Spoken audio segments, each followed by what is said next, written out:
Hello, and welcome to our standardized enrollment training, identification, screening, and placement of English learners. As a result of this training, you will be able to understand the federal and state laws and regulations, understand standardized written entrance procedures for identifying potential Ls to ensure uniform and consistent entrance procedures in all schools, and finally, to ensure accurate coding of all Ls and formerly Ls in the Student Information System, which is Infinite Campus.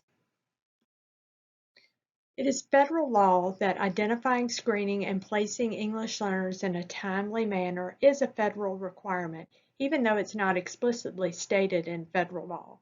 Rather, this requirement stems from various court rulings and federal policy decisions over the years that relate to the civil rights of Ls.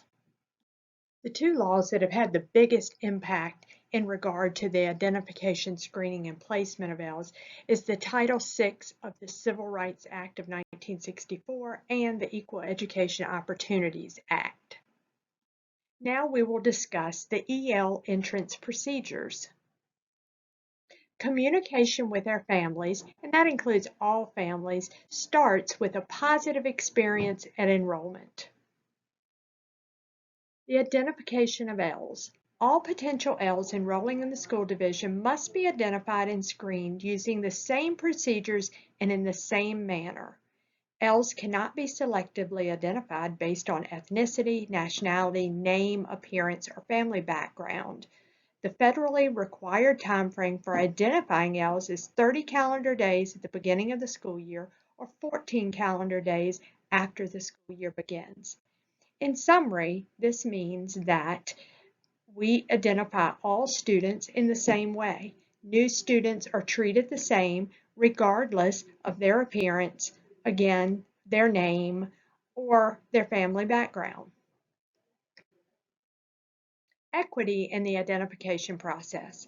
A home language survey, which is a questionnaire administered upon enrollment to all new students, determines whether a language other than English is used by the student or used in the student's home.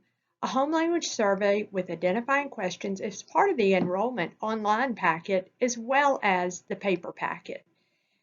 Our home language surveys were updated in June of 2021, so please ensure as you begin working on identification procedures and enrollment procedures that all old home language survey forms are discarded and the new forms are included in enrollment packets. Online enrollment questionnaires have been updated. Equity. Ls must be identified during the enrollment using the same process, which is the home language survey, which is in place for all students to ensure comprehensive, consistent, and fair identification.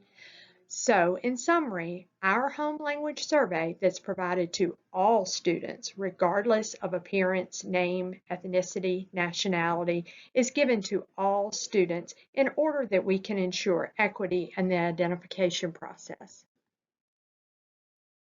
Registration information for procedures for the paper packet enrollment.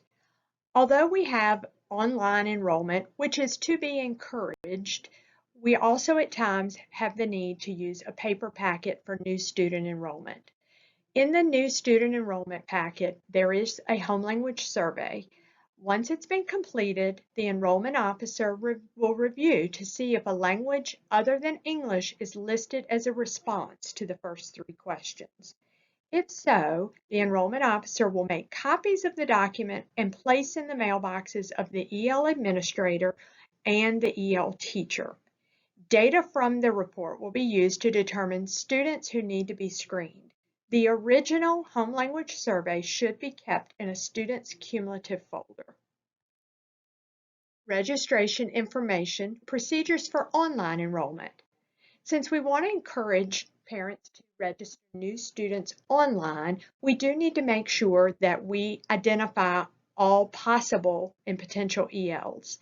The responses to the questions from the home language survey can be accessed in Infinite Campus. Enrollment officers should run queries in Infinite Campus at the end of any day in which a new student has enrolled online. In Infinite Campus, you would go to Census Reports Language Survey.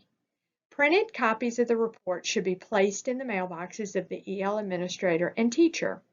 Data from this report will be used to determine students who need to be screened. Therefore, you play a vital role in ensuring that we identify all potential English learners. Now we will discuss data accuracy and entry. This is where you as the enrollment officer play a key role in ensuring that our students are coded correctly in our information system. Country of birth code is another code that we record in Infinite Campus. We will record the country of birth code based on the home language survey that you collect if the country of birth is not the United States.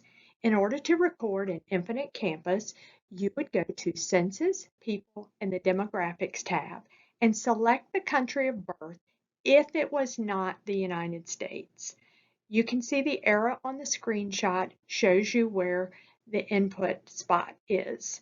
Also, under that, you'll see the date entered US and the date entered US school.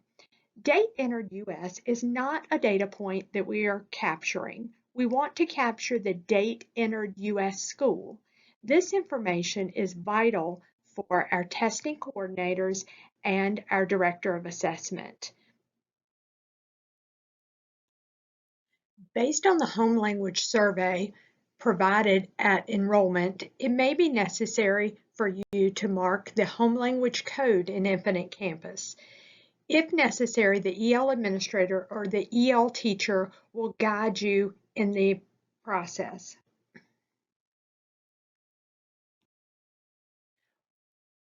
Once it has been determined that a student meets the criteria of an English learner, you will need to mark that in Infinite Campus. To do so, you will go to Student Information, Program Participation, English Learners, EL tab, and select the appropriate program status and enter the identified date. Here you can see on the screenshot the two arrows where you need to mark program status, that they are an EL, and the identified date, the date in which it was determined that they were an English learner. The information will be given to you by the EL administrator and or the EL teacher.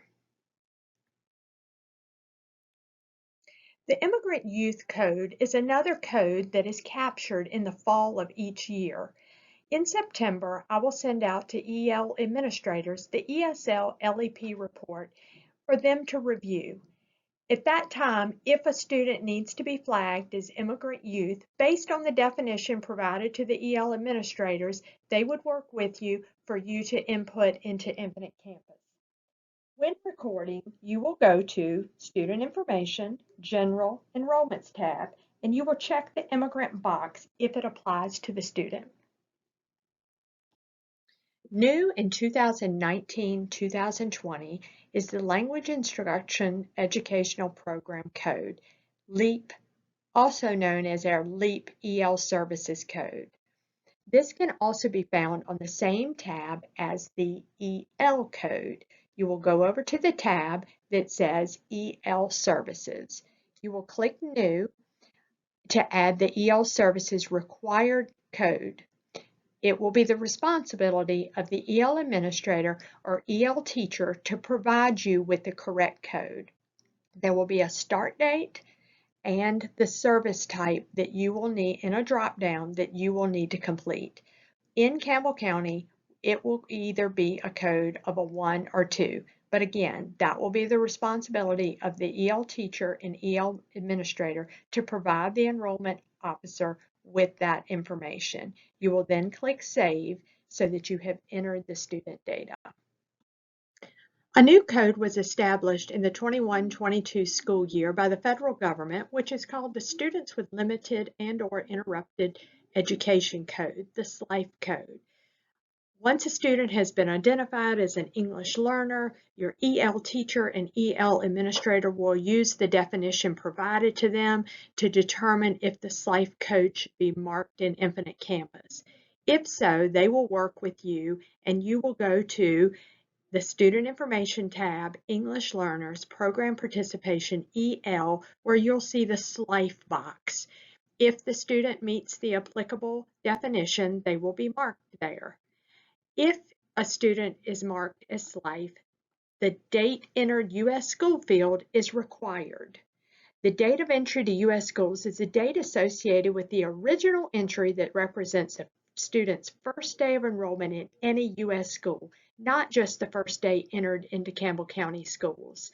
When possible, please provide as much information as you can get, as I know it's oftentimes difficult to find that information, but any information you can get and make notes on that would be very helpful to the STCs for accountability purposes. To enter the date entered U.S. schools in Infinite Campus, you would go to Census, People, and Demographics and enter the date. Keep in mind that there's also a date entered U.S. No longer is the federal government requiring us to capture that code. Again, we're only capturing the date entered U.S. schools and inputting that information into Infinite Campus. Let's summarize data accuracy and entry as well as identification procedures. First, we ensure equity in our identification procedures by ensuring that all new students complete a home language survey during the enrollment process. This is our identification document that's required of all new students. Next, upon identification, EL teachers will screen potential Ls to determine if the student qualifies as an English learner. Then, once identified by the screener, the EL teacher and administrator will work with the enrollment officer to accurately code the information into Infinite Campus. The codes that are required are the ones that were just reviewed in the PowerPoint. Congratulations, you have just completed our standardized entrance identification and enrollment training, which is a required annual federal training for all enrollment staff. If you should have questions anytime throughout the year, please don't hesitate to reach out to me, as I would be glad to support you in any way I can. My contact information is listed on the slide. Thank you so much for your participation in this training. Keep in mind as we begin the new school year that we have the opportunity to become a hero to our families every day. Thank you for all you do for our students and our families.